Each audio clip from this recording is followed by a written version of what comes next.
Здраво! Јас сум Калија Димитрова, а вие слушате Медуза Токс, феминистички разговори за преживувањето, живењето и процетувањето.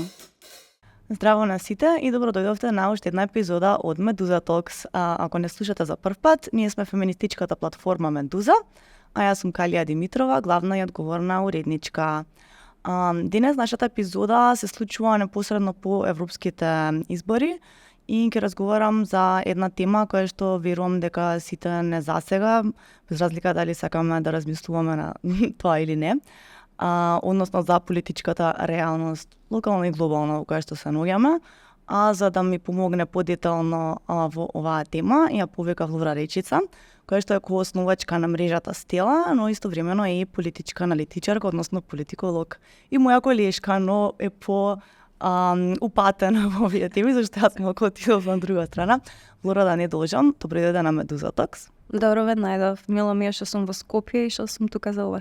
Да, и мене ми е драго што одвои време во твојата агенда, со оглед на тоа што во моментов не си овде, но мислам дека и тоа што можеби во моментов не живееш во Скопје ти дава една фина дистанца, со оглед на тоа што ние неодамна не имавме избори, така малку од страна да ги увидиш нештата. Дефинитивно, мене само морам да кажам дека многу ми е жал, овие избори се првите избори на кои што не успеав да гласам, па што уште не се чувствувам како диаспора. Живам во Тирана и многу лесно можев да дојдам да гласам, ама никој не оставил избори во среда. И никогаш не разбрав зашто овие избори беа поставени да бидат во среда, затоа што е никаков ден ти да можеш да патуваш, да дојдеш да гласаш и да одиш. Така да се натажив, пошто сакам да гласам, мислам дека е моја право да гласам, али се надевам после 4 години ќе можам. Може би порано како што се случувало во минатото. Да. Добро, како што најавив, иницијалната идеја ми беше да го започнам разговорот со европските избори. Мислам дека понекогаш нас, нели како земја на вратата на ЕУ, можеби понекогаш ни се чини како тоа да не ја тангира, но тоа е нели далеку од вистината, зашто европските избори се некаков индикатор за што се случува на целиот континент во кој ние припаѓаме. Но нормално и глобално, не само за европскиот континент. Тоа што го видовме тие што ги следевме изборите, дека очекувано има повторно и радикално свртување кон десно. Нормално тоа е, кога ќе се прочита во медиумите со хедлайнс и слично, звучи многу обесхрабрувачки, многу страшно. Сакам малку да ги прокоментираме изборите од тој аспект, што тоа може да значи особено за постепеното свртување на целиот наратив политички на десно, но и особено како тоа ги тангира или може да ги тангира се повеќе маргинализираните групи, но и дали ситуацијата е толку страшна колку што делува во моментов. Кога ги гледав, прво сакам да кажам дека беше очекувано. И ако гледаш трендови на глобално ниво, се оди на кај десно. Можеш, јас за жал очекувам дека и во Америка може да се деси еминентно доаѓање на власт на републиканците, што е страшно за демократијата на глобално ниво. Така да во Европа ние дека за прв пат гледаме свртување на десно, ја имаш Мелони во Италија, го имаш, извини, не ми текно името на новиот премиер во Холандија, значи тоа свртување на десно, не дека со овие избори беше нешто изненадувачки, но секако дека доаѓа со доза на страв на тоа што не очекува во иднина. Јас го гледам повеќе како бавното подривање на вредностите, затоа што има големо ниво на страв на глобално ниво поради војната во Украина, поради тоа што се случува во Газа, геноцидот, извине, ако можам да го кажам, пошто тоа е моето политичко мислење. Тоа што се случува во Газа, со тоа што Кина се повеќе станува голема сила, економска сила и противи многу лесно на Западот, така да повеќе го гледам во насока на тоа што се случува веќе последнава декада. Не се случи преку ноќ, дека луѓето одеднаш одлучија дека сака да гласат за десница.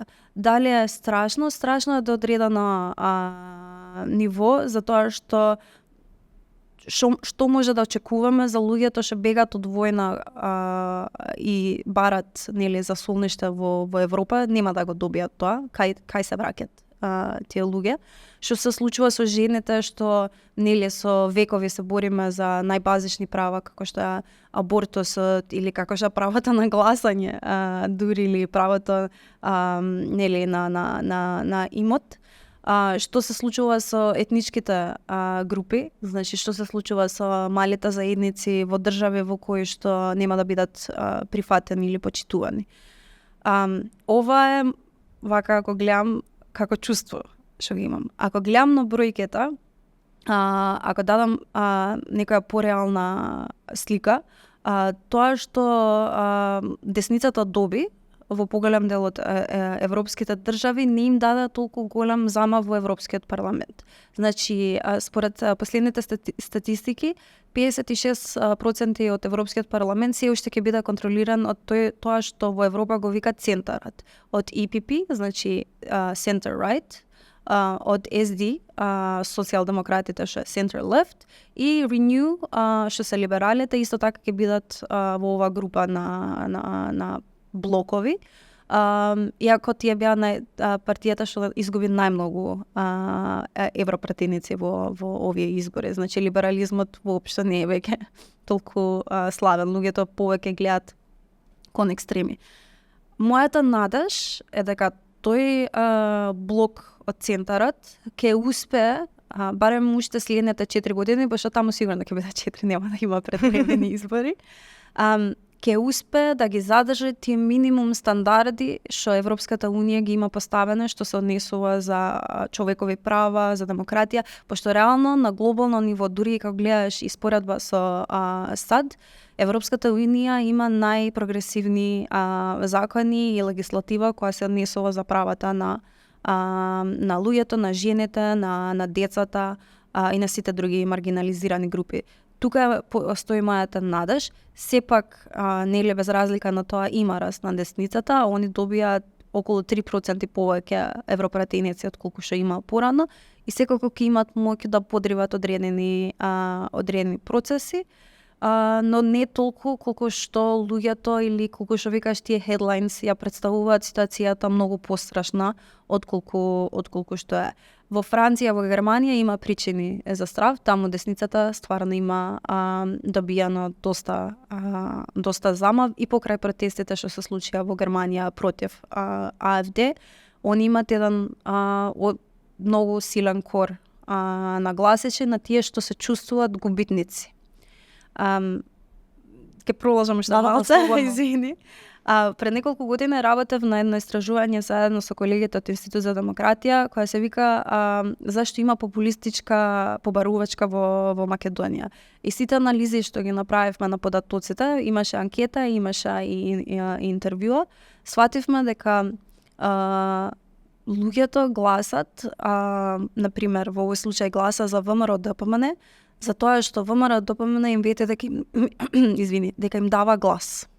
За најголема причина зашто луѓето се чувствуваа дека имаат потреба за силен лидер, беше тоа што претходно во овие 8 години се чувствуваат понижени и се почувствуваат дека немале во ниеден момент право на глас за промените што се случуваа во државата. Се чувствуваат дека не беа консултирани, се чувствуваат дека меѓународната заедница им наметнува решенја за кои што они не се, и се чувствува дека дури на локално ниво они немаат сеј, значи не можат да одлучат за нивното обкружение. И тоа им дава тоа чувство на исклученост, им дава замав на популистите да го искористат за да добијат гласове на популистите, на десницата, на тие што многу полесно можат оттепен на тоа чувство на исклученост и запуштеност од меѓународната заедница. И од сето тоа што најмногу ме плаши е што во регионот, не само во Македонија, ние демократијата ја немаме изградено од внатре. Кај нас демократијата и демократските принципи се донесени легитимитетот на тој систем е добиен од Европската Унија.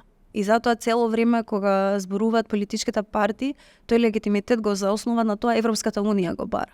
Европската Унија така треба. Во ниеден момент ние последниве 30, нели повеќе од 30 години од 91 не сме седнале како општество да ги градиме тие принципи или тие вредности од внатре, да работиме со граѓаните за демократија да биде прифатена од луѓето, од причината дека е најдобриот систем од сите системи што постојат во моментот.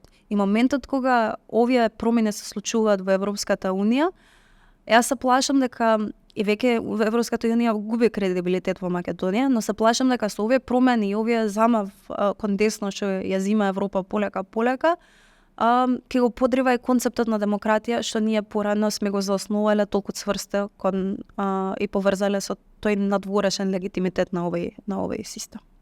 Да, мислам дека имам неколку насоки на разговор, ама ајде за последниот коментар.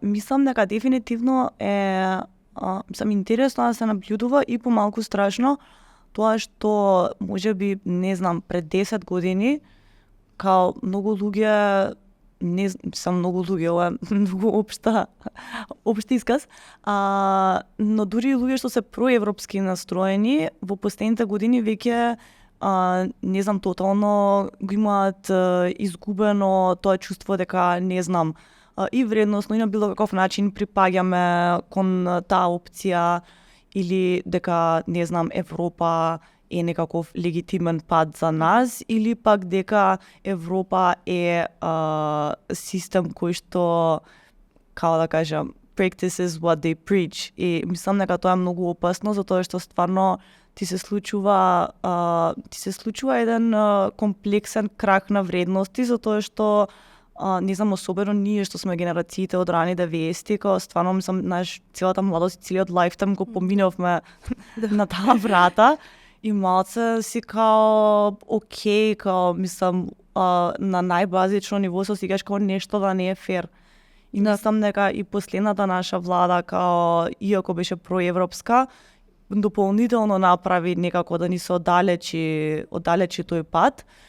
И сега со овие избори, мислам, јасно е дека не е баш известно кој ќе биде ставот на Европската Унија во однос на дополнително проширување.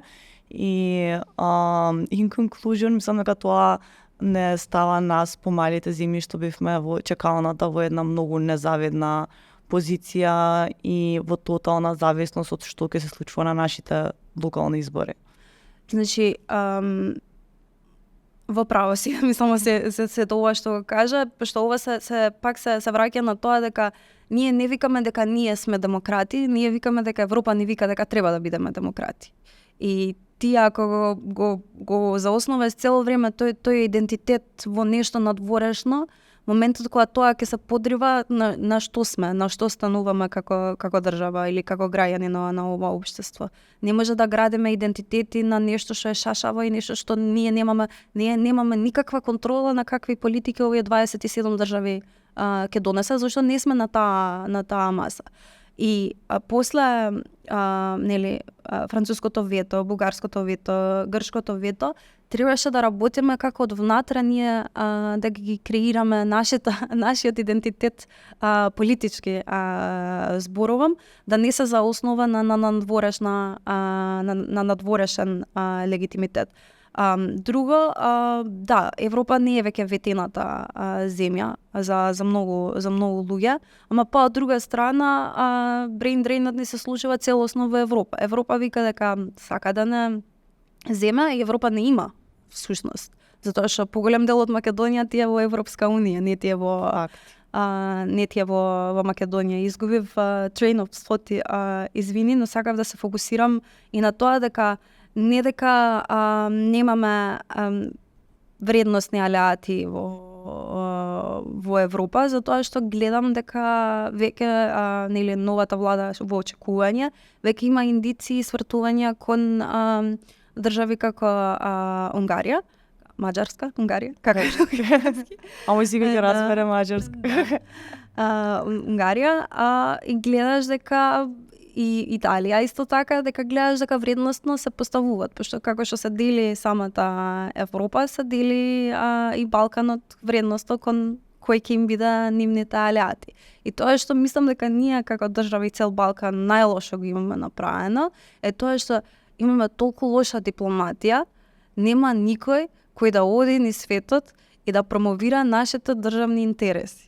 Значи, луѓето што се во нашиот дипломатски кор, ми се има случајно да се сретнам со неколку од нив, е смешно. Значи, последна книга што има читана за меѓународни односи, веројатно било кога студирале политички науки, кои имале 18 години.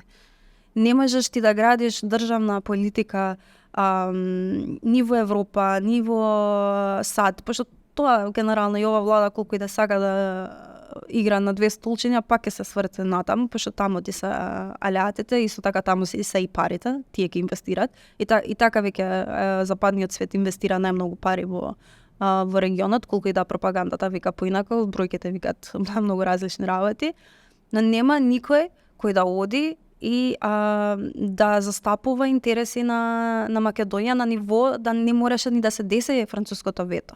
Не мораше ни да се деси бугарското вето во 2020. Кај where do we fail?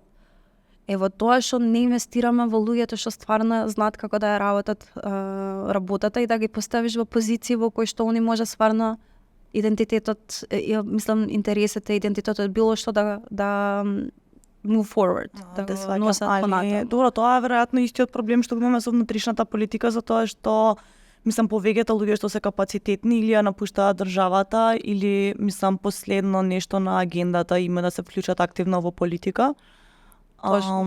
И мислам и тоа е веќе наратив што е презборен, ама останува да биде нашата реалност, дека ние не гледаме луѓе кои што се чувствуваме како да може баш адекватно да ги застапуваат нашите интереси на позиции на моќ. Пошто ми текна, се поврза добро со ова, кога збориме за компетентни луѓе за застапување. Сега ќе имаме нова комисија, со после европските избори, ќе имаме нова европска комисија. Јас се мислам цело време кој од Македонија оди и веќе збори со тие луѓе што се rumored, што се шепоти дека ќе бидат во оваа комисија, да збори за да веќе постави однапред одредена идеја што може да се направи за Македонија. Дали ќе остане enlargement или проширувањето, дали ќе остане во агенда на оваа комисија, пошто ако не остане, тогаш џабе сме работеле 30 години за нешто што пак имаме нова комисија која ќе рече следниве 4 години нема да има проширување. Иако поради војната во Украина не мислам дека тоа ќе се случи во моментот, пошто е преголем политички ризик за самата Европска унија, дури и за десницата. Но сепак, кој од Македонија оди и застапува наши интереси, визионерски зборам, зашто ти треба уште од сега да размислиш дека ќе има нова комисија. Што правиш? Кај си? Ние уште се занимаваме со изборите, после изборите, па новата влада, па кој со кој е, па коалицијата, па овој ќе влезе, овој нема да влезе, овој ќе го зема во министерство, па од 16 министерства се имаме 20 министерства, па жените воопшто не се представени во институциите. И не ни беа представени искрено суштински ни последни 8 години, колку и да пропагираше одредени вредности претходната влада. Така да тој мајндсет на ние сме жртва и препуштање на светот, пошто ние сме мала држава, па има многу мали држави што имаат успеано да направат многу одлични работи за нивните граѓани, нивната држава. Таа резигнација не ја разбирам, морам да признам. Па таа резигнација мислам дека нели е резултат до некаде на некомпетентноста, потоа на нашето традиционално потонување во корупција. И мислам дека едноставно и тоа што го видовме и сега со нашите последни избори, во контекст на ова што го разговараше, е повторно дека програмите не беа воопшто насочени кон тоа што де факто им е потребно на граѓаните. И мислам дека тоа што мене дефинитивно ме плаши и на ниво на глобална политика, но и на локална, е дека популизмот и свртувањето кон десно, бидејќи нели се поставува како гласот на народот, активно и се повеќе почнува да ги користи најмаргинализираните групи на општеството како непријатели, што стварно на секој ниво не прави никаква смисла, но е многу успешна политичка пропаганда. И тоа е искрено нешто што мене најмногу ме плаши, зашто гледам дека веќе изграден наратив, не е ни наратив во градење, туку веќе, не знам, гледаме кај нас како се успеа, не знам, трансродовите лица кои што се, не знам, некој смешен процент од популацијата да бидат прикажани како подривачи на семејството, кога стварно ти треба не ти треба многу за да видиш што прави корупцијата за семејствата на Македонија, односно што не води до сиромаштија и безперспективност и така натака. Ме интересира што мислиш малку за овој наратив за представувањето на одредени групи на граѓани како непријатели. Тоа е најлесниот наратив што политичките партии може да го изградат за да направат дефлексија на нивната некомпетентност. Искрено. Значи, многу е лесно да симплифицираш проблеми за луѓето, зашто во истражувањето за популизмот која го направивме во 2021, мислам дека беше, ги прашавме луѓето и за конспиративни теории. Нивото на доверба во конспиративни теории во Македонија е неверојатно. Значи, кумулативно тестиравме околу 10 теории. Освен за климатските промени, што бе позитивно изненадана, дека луѓето не веруваат веќе дека е конспиративна теорија, ама пошто го чувствуваат во секојдневниот живот, нели, топлотните бранови и сето тоа. Сите други конспиративни теории беше над 60% дека да, верувам дека е така. Харпот, Америка ова, не знам, Кина ова, тоа, се беше над 60%. И кога некој политичар или политичка партија го гледа тоа и го анализира тоа и сфаќа дека луѓето се толку резигнирани и толку лесно потпаѓаат на такви наративи, многу е лесно ти да креираш политичка кампања во која што демонизираш различни групи за ти да останеш on top of the game. Така да тука едноставно е демагогија и политички наративи, што после некое време, кога го збориш толку како наратив, на крај луѓето ќе барат и concrete action од тебе. И ќе немат начини како да го избегнат тој момент. Дури и таа политичка партија суштинска да не верува нели во демонизирањето на трансродови лица или во да не верува дека правото на абортус треба да биде скратено. На крајот на денот, ако ти 3 години го возиш тој наратив, твоето гласашко тело ќе бара ти да направиш нешто со тој наратив и ќе мора да ги сменат тие закони што ги заштитуваат овие лица. И после тоа имаш целта да придобиеш гласови. На крајот на денот политичките избори се добивање гласови, колку гласови имаш, толку повеќе мок имаш, се обидуваш да го придобиеш и најрадикалниот. Мислам дека тоа беше дури и политика на ВМРО, ДПМН, со фактот што левица е радикалната партија во Македонија, што е левица, извини, таа дихотомија помеѓу името на партија и политиките што ги застапува секогаш ми е смешно, но ВМРО, ДПМН работеше активно тие радикални гласови што левица ги зеда, да може да ги придобие на своја страна. И тука пак имаш радикализација на наративот. Во политичка теорија генерално секој се вика дека радикалните партии никогаш нема да успеат да влезат во мејнстримот, дека ги имаш овие center parties што секогаш ќе надвладаат. Ја верувам во таа теорија подолго време, ама кога гледам дека левица има 6 пратеници и партиите од радикалната десница во Европа добија во Франција, во Германија и во другите држави и во Холандија исто така. Мислам дека таа теорија полека се подрива, дека не е баш така. Историски не е, се подривало. Да. Така да тој мејнстрим и таа сигурност во тоа дека централните партии секојаш ќе ја имат моќта па што знаат да ги играат двете страни, не мислам дека веќе на толку солидна. Дека многу зависи од контекстот, затоа што не може да се очекува дека мејнстрим партиите кои што де факто немаат доволно цврста политички наратив може да комуницираат со граѓаните во времења на политички кризи, како што се наоѓаме сега. Добро, тоа што сега да прашаме, мислам дека тоа што сега се случува е, нели како што кажа, се гледа и може да се следи како една политичка партија доколку возела некој наратив дека потоа гласачкото тело веќе бара тоа да се преточи во политички акции, што е многу логично.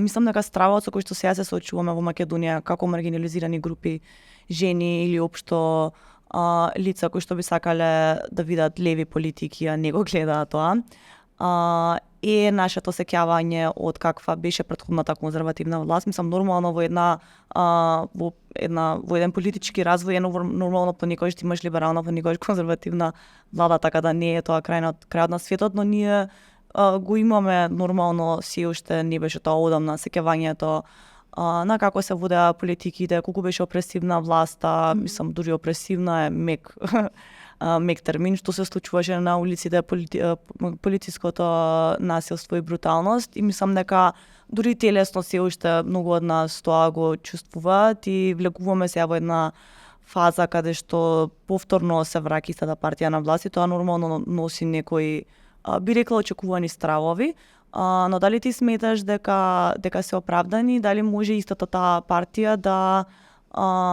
едноставно креира друг вид на политички наративи, политичка реалност? Мислам за нас, како жени, да речеме, маргинализирани групи. Не дека нема потенцијал, затоа што ако гледаме во минатото, особено тука е важна женската солидарност, ако збориме за жени како маргинализирани групи, во собранијата клубот на пратенички секогаш било tight-knit community во кој што жените пратенички разговарале меѓу себе и солидарно нели го гласа законот за абортус во 2013 и мислам дека тука е работата што феминистичките организации треба да ја направат во тие жени во собранијата, без разлика што не верувам дека многу од нив имат феминистички ставови, генерално како нели политичка ориентација. Мислам, не е ни политичка проблема, само едноставно кога растеш во патриархатот, стануваш дел од патриархатот, но вредностно се така поставени. Верувам дека може да работиме со пратеничките за тие закони што потенцијално се штетни за маргинализирани групи, не само за жените, туку и за другите нели групи. Еден од чекорите што треба практично да го направиме. Гледам on the practical side of things. Затоа што мене последно време ставот ми е ајде да гледаме што можеме да направиме. Кај има линии за да има прогрес, да не застануваме и да не очајуваме, да нема резигнација, да гледаме практично што може да направиме. Мислам дека како феминистичка организација во Македонија може да капитализираме на таа женска солидарност што може да се креира во собранието и тука да се работи кога се гласа за такви закони, да имаме нели заеднички став на пратеничките. Од друга страна, стравот дали ќе се врати тој, да, се сеќаваме, ние, мислам, исти години рече се сме, јас бев студентка тогаш, бев дел од протестите и сето тоа, и секако не беше лесно на мои 18-19 години да донесам таква вредностна одлука дека ова што се случува не е во ред, и постои тој страв дека повторно ќе имаме влада која ќе биде конзервативна, но не само конзервативна, пошто не е секогаш проблем само да бидеш конзервативна, туку угнетувачка. Тоа што мислам дека ВМРО треба да го направи многу брзо и многу добро е да се дистанцира од минатото. Има нови структури, реално луѓето што се сега биле и тогаш дел од партијата, но се нови, имат и млади луѓе во партијата, има нови структури, има нов лидер. Треба што побрзо да се дистанцира со старите структури јавно, не само приватно, ако тоа го прават приватно. Треба да не убеда дека се реформирале внатре во партијата, дека без разлика дека седел од ИПП како конзервативен блок во Европа, дека реално ИПП колку и да се конзервативни, они ги следат базичните human rights и права на жените. Така да треба да не убеда дека вредноста стварно припаѓаат во ИПП, а не во другите радикални десни партии што постојат во Европа, како што се ID и ECR. Треба, освен реформирањето внатре, треба да ги донесат напред тие млади луѓе што едноставно кога ги гледаш ти самиот се дистанцираш од тоа мината, пошто гледаш дека има млади и свежи мислења во таа партија, особено ако се жени и имаат работено во државата, надвор државата, без разлика на тоа, но особено ако се жени и нови структури, мислам дека ќе може да придонесат таа слика да се смени. И ова не им давам препораки или не им давам совет на ВМРО што треба да направат. Пошто силно ВМРО ќе го гледаат ова. Да, нема ни да го гледаат ова, но без разлика на тоа, стравот е реален. Јас мислам дека и е оправдан, затоа што не можеш ти за 8 години да забораваш дека пред 8 години се случило нешто што за многу луѓе било травматично.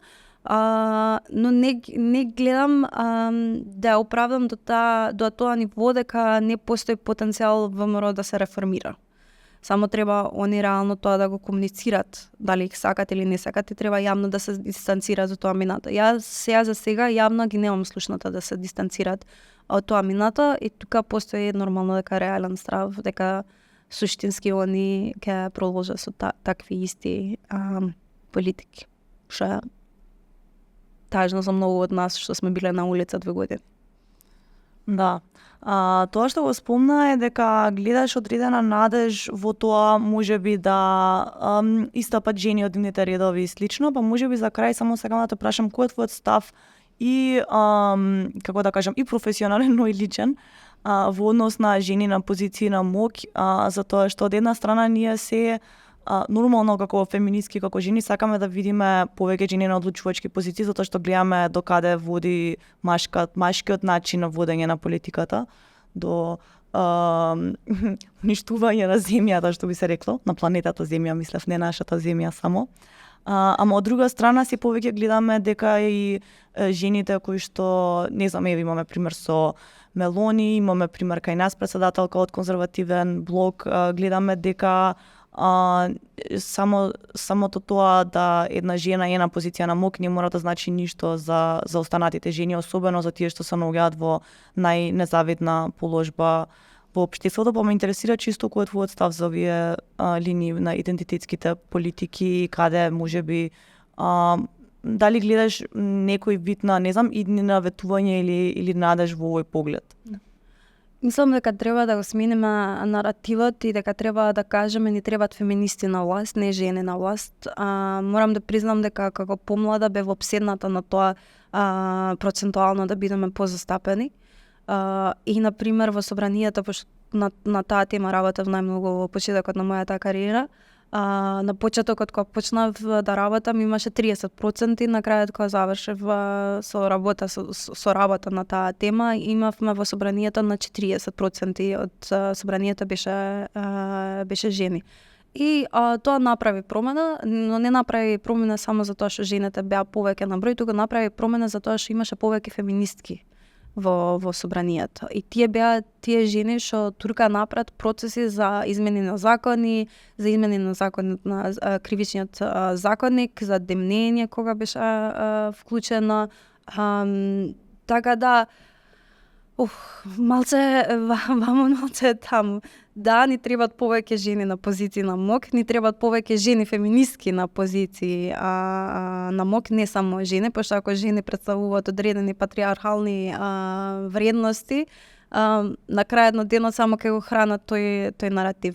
Но јас секогаш викам на повеќе подкасти и мои интервјуа го имам зборано ова, без да се сменат правилата на играта, јас не гледам како вклучувањето на жените прави разлика. Пошто мислам дека треба целосна промена на системот и на начинот на кој што жените се вклучуваат во политика. Пошто јас знам многу жени што се во политика и секогаш кога направив едно истражување пред 2 години за жени во политика и кога ги интервјуирав, ги прашувам како е вие процесот, викат ни е тешко затоа што осме што сме на кампања и кога си во кампања ти трчаш рече се 24 сати, ти пак се враќаш дома и мора ручекот да го направиш, мора детето да ги носиш во школа и на крајот на денот одлуките не се земат во партиските тела, одлуките се земат кога мажете откако ќе заврши трчањето по кампањата, седат у кафана, пијат, јадат и одлучуваат што ќе биде следниот потек на партијата. Исто се случува во државата. Ние имаме институции но одлуките не се донесуваат во институциите во кои што се жените. Без разлика на тоа што ги вклучуваме, ајде да кажеме, жените во поголем број, сепак одлуките се донесуваат во кабинетите на премиерите или во кабинетите на пратеничките групи, во кои што ниедна пратеничка група во собранието немаше лидер жена. Мислам, имаше ретко, само поголемиот дел немаше жена. Така, без да ги смениме тие правила на игра во кои што донесувањето на одлука стварно се носи во местата кај што треба, што ако имаме поголем број на жени во тие места. И што ако имаме поголем број на жени што не се феминистки во тие, не менјаме ништо. Така да треба да работиме на едукација уште помлади години, да се омоќуваат не само жените и мажите, да станат поголеми феминисти и еднаквоста да не ја гледат како закана, туку како начин како општеството да оди заеднички напред. Малце ми се извини, мислам дека бев малце конфузна. Не. Па не мислам, ова не е лесна тема, особено кога се чувствуваме како политички малку да сме заглавени. Да. А и мислам дека заради тоа и се јавуваат тие стравови, затоа што во моментов се чувствуваме како да сме во ситуација не само што да немаме кој да ги менува правилата на игра, туку дека правилата на игра стануваат се полоши, ако е можно. Јас не верував дека е можно пред 10 години. Така што можеби за крај би сакала да прашам од каде ти црпиш политичка надеж и кои мислиш дека се стратегиите кои што прават смисла за нас денес, за како што кажавме, да не влеземе во емоција на тотална политичка апатичност и резигнантност, затоа што гледаме дека и тоа е тенденција, особено кај младите. Големо е прашањето, ама... Да, затоа што ја гледам линии на прогрес. Не се фокусирам секогаш на тоа, да, гледам дека на глобално ниво очајуваме дека се случуваат atrocities сегде, вклучително и кај нас, со фемицидот, со дискриминацијата на трансродови лица и на LGBTQI+ заедницата и сите други маргинализирани групи, но по другата страна, преку мојата работа, ако успеам да најдам една линија на прогрес во која што ќе го подобрам животот на 1, 2, 3, 10 или 50 лица, тоа веќе ми дава надеж дека има уште неколку луѓе како мене што помагаат на 2, 3, 4, 5 лица и тоа создава група на луѓе понатаму. Друг момент е што гледам помлада генерација, како што е Gen Z, дека може поради глобализацијата да бидат поотворени кон одредени работи на прогрес. Од друга страна плаши глобализација, пошто јас сум community oriented личност, но без разлика на тоа гледам надеж во тоа дека имаме млади генерации со кои што можеме да работиме и вредносно да ги донесеме во до одредена степен на нормалност, би кажала, не на прогресивност, само на нормалност понекогаш барам. Така таму наоѓам инспирација во тие линии на прогрес што ги гледам, колку и да за некој да се минискол, колку и да се изгледа мали, мислам дека има трипл ефект во иднината, пошто може кога ќе имам 50 ќе сретнам одредена група на луѓе со кои што имам работено и да гледам дека стварно имало прогрес. И плюс прогресот е long term game, не може да не е линеарен. И не е линеарен. Очигледно. Гледам. Така да, затоа не очајувам, да кажам. Добро, Влора, јас би била презадоволна ако завршиме на таа нота како човек што не знам, му е важно да користи својата платформа за малку да размислуваме на кој начин и што можеме да направиме за нас и за луѓето околу нас. Така што се надевам дека нашиот разговор ќе биде едно такво нешто како мала искрена надеж во овој момент и многу сум ти благодарна што беше моја гостинка. Фала на тебе, мило ми беше што бев тука. Чао! Чао!